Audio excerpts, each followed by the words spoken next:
Hi there, my name is Stephanie with Elements Education. You might be wondering, what exactly is Elements Education? So we are a brain engineering company here in Calgary, Alberta, help you be an advocate and a master of your own learning. You can become a rock star with any subject that you learn with our helpful tips. We're going to be talking specifically about executive functioning skills. So there are 8 executive functioning skills. All of these skills are super critical to help you develop yourself into the best learner possible. We are also going to talk about very specific skills such as how to do this math problem or how to write an essay or I don't really understand this historical event. We are here to help you and provide you with those videos so that you can ace all of your tests while incorporating executive functioning. The two go kind of hand in hand, so it's important to know a little bit about both. I'm going to talk to you today a little bit about something called executive functioning. Now you might be asking yourself, what is executive functioning? So executive functioning is essentially a really big term developed by psychologists used to describe 8 key functions that exist in our brain. These functions exist in our brain, specifically in our prefrontal cortex, so the area directly behind your forehead. These 8 functions are very necessary for you to become a functioning member of society, a very functional human being, and also a great learner. I'm going to run through the 8 functions with you today, so let's get started. Alright, the first function, organization. You might be thinking to yourself either, hey, I'm a really organized person, or I'm not very organized at all. Either the case, organization is a huge component to executive functioning. How well are you able to keep your room organized, your binder, your car, whatever it might be, your locker? If there's a bunch of papers crumpled at the bottom of your backpack, you're probably not a very good organizer.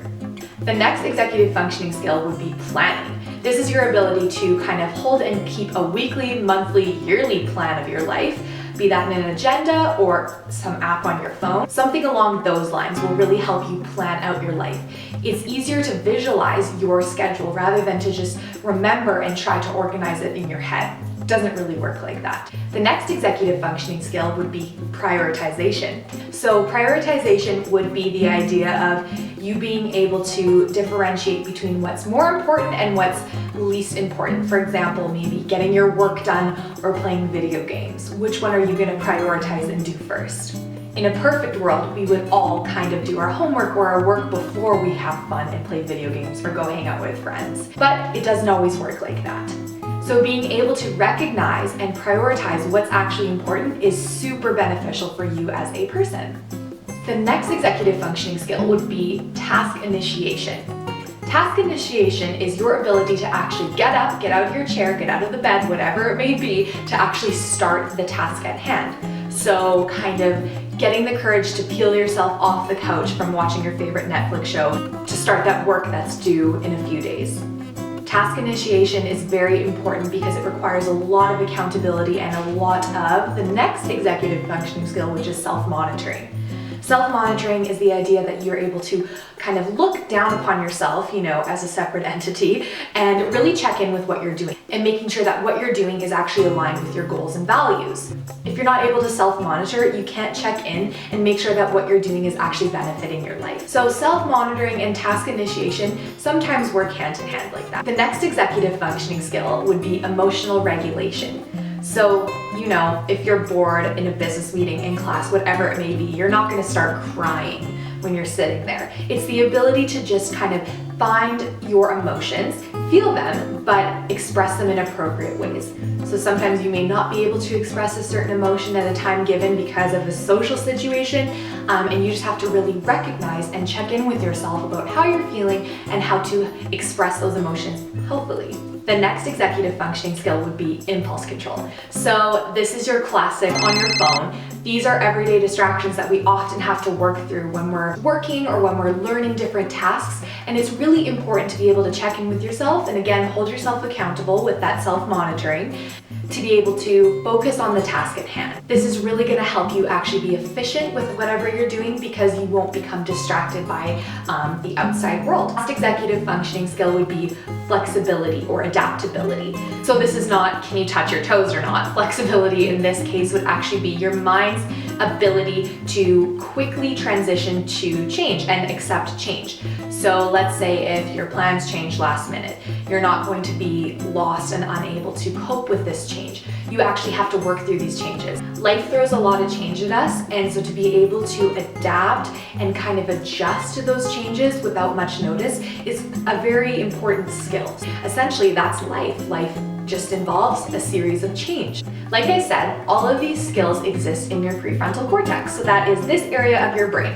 So, your prefrontal cortex is a very important part of your brain. Essentially, you use your prefrontal cortex to make logical decisions. It's also responsible for your personality. Who you are and how you behave is all developed in your prefrontal cortex. Now, in saying that the prefrontal cortex doesn't fully develop till you're in your 20s, it differs for males and females. Males being at about 25 approximately, and females approximately 23. It can develop a little bit before or after those ages. That's just like a ballpark range. But since your personality and your executive functioning skills are held in your prefrontal cortex, it's super important to realize and be aware of these executive functioning skills, as you can develop them a little bit sooner than everybody else around. In addition to personality and executive functioning skills, the prefrontal cortex is also responsible for weighing the consequences of certain behaviors and being able to kind of see into the future and predict those behaviors. Teenagers don't really have the best ability to do this, and this is because their prefrontal cortex isn't fully developed yet. So if teenagers aren't really using their prefrontal cortex to run through decisions, they're actually using another part of their brain. Can you guess what it is? If you guessed brainstem, you were right. So the brainstem is another area of your brain, and it actually exists right at the base of your brain, connecting to your spinal cord. So it's an interesting tower-like structure that's responsible for things such as autonomic functions and instinct-driven functions. Autonomic functions are things that happen kind of on their own without you having to think about it. Like breathing, blinking, vomiting, coughing, sneezing. We don't generally have to think about those things. Sure, you could make yourself cough, or you could intentionally make yourself be sick, but for the most part, those functions just happen instantaneously. We don't have to tell ourselves, hey, blink, blink, or heart, can you please beat? Otherwise, we would likely all be dead if we had to continuously remind ourselves to breathe and our hearts to beat. These functions are very important for survival. The brainstem also really is responsible for our instincts. So what feels good in the moment, and we're not going to really think of the consequences after that. So that's why you see a lot of teenagers per se like choosing to hang out with their friends rather than doing homework, because it's about what's going to give me the most gratification right here, right now, and what is the easiest option for me to pick. And so that's why a lot of the times teenagers think with their brainstem and not their prefrontal cortex. And it's not really their fault because their prefrontal cortex isn't fully developed yet. However, it is important for teenagers to be aware of what their prefrontal cortex does. We don't want teenagers thinking with their brainstem. We want them to be able to start using their prefrontal cortex in order to better themselves and to make them functioning members of society. If you would like to book one-on-one sessions, you are able to do so, and we'll provide that information in the description down below. Thank you so much for clicking on this video, and we hope that you enjoy all of our future content.